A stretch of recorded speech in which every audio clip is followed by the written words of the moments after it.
जाग्रयां पुरोहितः।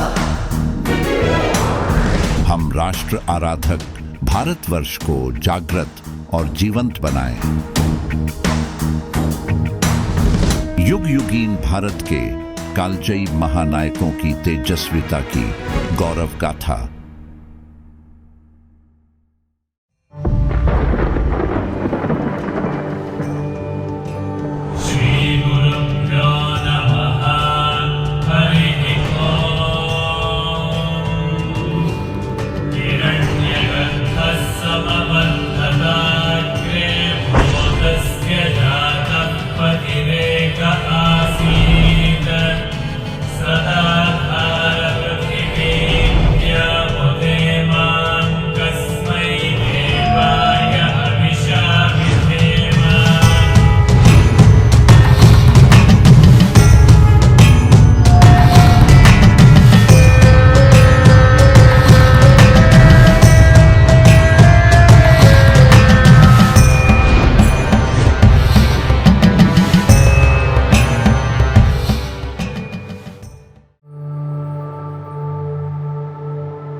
अवधूत गुरु दत्तात्रेय।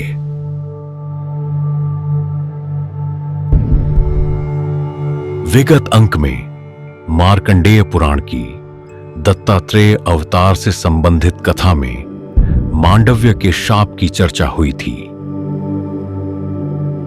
मांडव्य के शाप के कारण जिस पतिव्रता सती का पति सूर्योदय होते ही मृत्यु के मुख में चला जाता, उसने अपने सतीत्व से सूर्योदय ही रोक दिया था। मैं तुम्हारे पति को पुनः जीवित करूंगी, अनसुईया के ऐसा वचन देने पर उसने सूर्योदय पर से बंधन हटा लिया। मार्कंडेय पुराण के अनुसार 10 रात्रि का काल व्यतीत होने के पश्चात वह सूर्योदय हुआ था। इधर सूर्य का उदय हुआ और उधर ब्राह्मण का देहांत हो गया। तब अनसुईया ने कहा कि यदि मैं रूप, शील आदि गुणों में अपने स्वामी के समान किसी अन्य को नहीं मानती, यदि अपने स्वामी के अतिरिक्त मैं किसी को देवता नहीं मानती, यदि मन, वचन और शरीर से मैंने नित्य पति सेवा की है, तो मेरे उस पातिव्रत्य के प्रभाव से यह ब्राह्मण जीवित होकर निरोगी और युवा हो जाए तथा 100 वर्ष तक पत्नी सहित जीवन जी। ब्राह्मण जीवित हुआ। प्रसन्न देवता वर देने हेतु अनसुईया के निकट पहुंचे। वास्तव में पुनः सूर्योदय करवाकर अनसुईया ने सारी सृष्टि पर बड़ा उपकार किया था। यदि सूर्योदय न होता तो जीवन चक्र ही ध्वस्त हो जाता। कथा में 10 दिन तक रात्रि रहने की चर्चा है। 10 दिन तक सूर्योदय न होने से तापमान में कितनी अधिक न्यूनता आई होगी, इसकी भी एक तरह से हम कल्पना कर सकते हैं। कितनी अधिक शीतलता व्याप्त हुई होगी, इसका भी सहज अनुमान किया जा सकता है। चाहे चंद्रमा पर होने वाली एक पक्ष की रात्रि हो अथवा ध्रुवीय प्रदेशों के निकटवर्ती क्षेत्रों में होने वाली सुदीर्घ रात्रि, सर्वत्र तापमान में अतिशीतलता दृष्टिगोचर होती है। अतिशीतलता भूमि को हिमाच्छादित तो कर देती है, जिसके कारण जीवन कठिन होने लगता है। प्रकाश के अभाव में वृक्षों को ऊर्जा नहीं मिल सकेगी, क्योंकि उनकी ऊर्जा का आधार तो प्रकाश संश्लेषण ही प्रक्रियात्मक है। यदि जीव ठंड से स्वयं को कुछ बचाने का उपाय करते भी, तो वनस्पतियों का अभाव उनके भोजन और प्राणवायु को अवश्य ही बाधित करता। उस परम सती को सूर्योदय होने देने हेतु मना लिया। यह वास्तव में उनका सृष्टि पर उपकार था। इसीलिए देवता उनसे वर मांगने हेतु आग्रह करने लगे। अनसुईया ने कहा कि यदि आप वर देना ही चाहते हैं तो मुझे यह वर दीजिए कि ब्रह्मा, विष्णु और शिव मेरे पुत्र रूप में जन्मे। वर देने वालों में त्रिदेव स्वयं भी उपस्थित थे, इसलिए देवी को मनोवांछित वर सहज ही मिल गया। रजोगुण के आश्रय से ब्रह्मा के अंश चंद्रमा उत्पन्न हुए।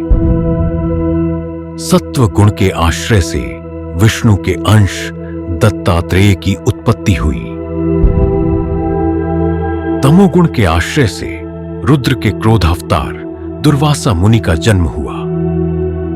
हैहयराज ने इनके पिता अत्रि का अपमान किया था, अतः उसे दंडित करने हेतु ही दुर्वासा का जन्म हुआ। चंद्रमा, लता और औषधियों के स्वामी बने। दुर्वासा नेत्र, मन तथा वचनों द्वारा अपमानकर्ता दुष्टों का नाश करने लगे और दत्तात्रेय ठहरे विष्णु के अवतार, इसलिए दुष्टों को दंडित करना तथा प्रजा का पालन ही इनका मुख्य कार्य बना। योगी दत्तात्रेय अपने माता पिता से दूर होकर अवधूत भाव से विचरण करने लगे। उन्मत्त योगी दत्तात्रेय सांसारिक जीवन से विरक्त हो गए, लेकिन परमयोगी होने के कारण ये मुनियों के पुत्रों से सदैव घिरे रहते थे। उन ऋषिपुत्रों को स्वयं से दूर रखने हेतु ये अनेक दिवस तक सरोवर में निमग्न रहे, पर जब बाहर निकले तो मुनि कुमारों को वहीं बैठे हुए पाया। फिर एक दिव्य रूपवती स्त्री को साथ लेकर प्रकट हुए, ताकि योगी को किसी नारी के साथ देखकर मुनि कुमार उनसे घृणा करें, किंतु मुनि कुमार उनके परम योग को समझे बैठे थे, इसलिए उन्होंने फिर भी दत्तात्रेय का साथ न छोड़ा। उस स्त्री के साथ वे मद्यपान करते दिखने लगे, किंतु मुनि कुमार उनके भक्त बने ही रहे। इसी काल में ऋषियों ने हैहय वंशीय अर्जुन को राजा बनाने का निश्चय किया। अर्जुन बोले कि राज्य ग्रहण करना अत्यधिक कठिन कार्य है। राजा को प्रजा से उनकी आय का 6वां भाग कर के रूप में लेने का विधान प्रजा की रक्षा करने के बदले में वित्त स्वरूप ही निर्धारित किया गया है। यदि राजा अधिक कर लेते हैं अथवा बिना प्रजा रक्षण के ही 6वां भाग स्वीकारते हैं तो वह भी नरक का भागी होता है। यदि पृथ्वी का पालन करने की क्षमता वाला मैं एकमात्र राजा बन सकूं तो ही मैं राज्य चाहूंगा। इस बात को सुनकर गर्ग मुनि बोले कि यदि तुम ऐसा चाहते हो तो सहारदी पर निवास करने वाले दत्तात्रेय की आराधना करो। वे विष्णु के अवतार हैं। उनकी कृपा से पहले इंद्र ने अपना खोया हुआ साम्राज्य प्राप्त किया है। अर्जुन के पूछने पर गर्ग बोले कि किसी समय देवासुर संग्राम में जंभ के नेतृत्व में राक्षसों की विजय हुई। पराजित देवता इधर उधर भटक रहे थे, तब बृहस्पति ने उनको दत्तात्रेय को मनाने का परामर्श दिया। देवता दत्ताश्रम पहुंचे। वहां अवधूत लीला कर रहे दत्तात्रेय लक्ष्मी के साथ मद्यपान कर रहे थे। देवताओं ने उनकी स्तुति की, उनके लिए भोज्य पदार्थ और माला आदि की व्यवस्था की। देवता उनकी इतनी सेवा करते कि जब दत्त कहीं बैठते तो ये सब भी वहीं बैठ जाते। जब वे कहीं चल देते तो देवता भी पीछे पीछे चल देते। दत्तात्रेय हंसकर पूछ लिए कि आप सब मेरी इतनी सेवा क्यों कर रहे हो? देवताओं ने जंभादि पर विजय प्राप्ति हेतु आशीर्वाद मांगा।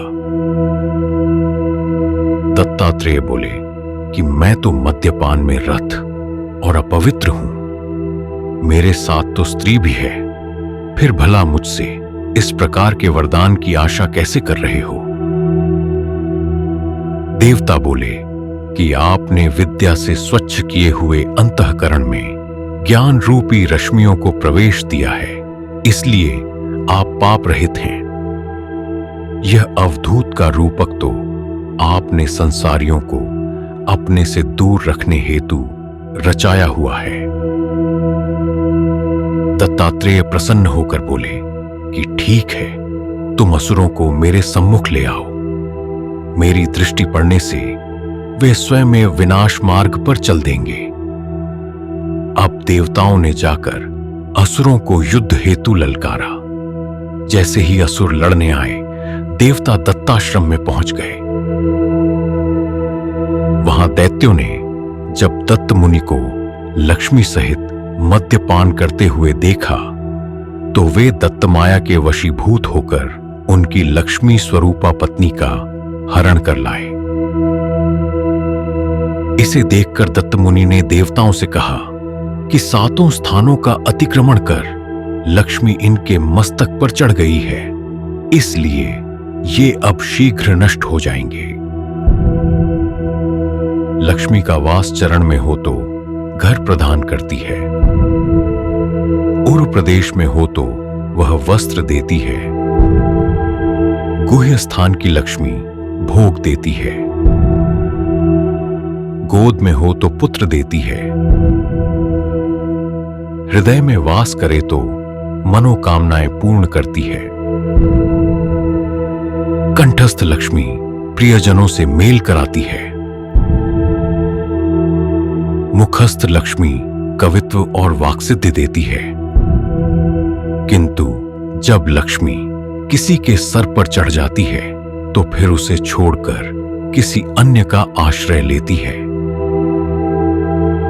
यहाँ दत्त रूपी नारायण ने समाज को एक बड़ी शिक्षा दी है। हमारे जीवन में लक्ष्मी का क्या स्थान हो सकता है और कैसे लक्ष्मी की कृपा होती है, यह दत्त के वाक्यों से स्पष्ट हो जाता है।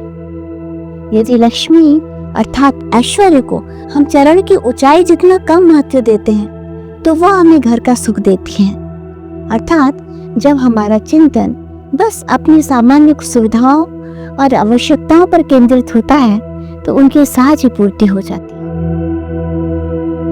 भोजन के पश्चात किसी भी जीव की प्राथमिक आवश्यकता होती है आवास। दूसरी आवश्यकता वस्त्र है। चिंतन में लक्ष्मी यदि उरु के स्तर तक ऊंचाई पाती है तो वस्त्रों की रुचि बढ़ने लगती है। उरु अर्थात जघन प्रदेश अर्थात जांघ वस्त्र से गुप्त रहने योग्य है। यह भी एक भाव यहां पर है। लक्ष्मी का चिंतन गुह्यांगों तक होने पर शारीरिक भोगों की लिप्सा बढ़ती है। गोद शब्द से आशय कुक्षी से है, जिसमें गर्भस्थ संतान पलती है। जीवन के सुखों की अगली सीढ़ी संतान ही होती है।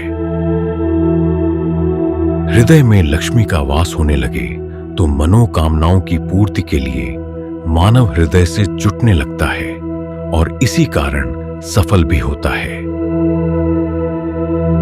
कंठ के स्तर तक लक्ष्मी का प्रभाव होना व्यक्ति की वाणी को प्रभावी बनाता है। ऐश्वर्यशाली मनुष्यों की वाणी का प्रभाव तो स्पष्ट ही समाज में देखा जा सकता है। पर जब लक्ष्मी मस्तिष्क पर चढ़ जाती है, धन के मद में मनुष्य मतवाला होने लगता है, वहीं से उसका पतन सुनिश्चित हो जाता है। व्यक्ति अपने मूर्खतापूर्ण निर्णयों से अपनी ही संपत्ति का शत्रु बन जाता है और उसकी संपत्ति धीरे धीरे उससे छिटककर औरों के समीप चली जाने लगती है। दत्त की स्त्री तो स्वयं लक्ष्मी ही थी। स्वर्ग के ऐश्वर्य से मतवाले हो रहे असुरों को अब किसी का भय था ही नहीं।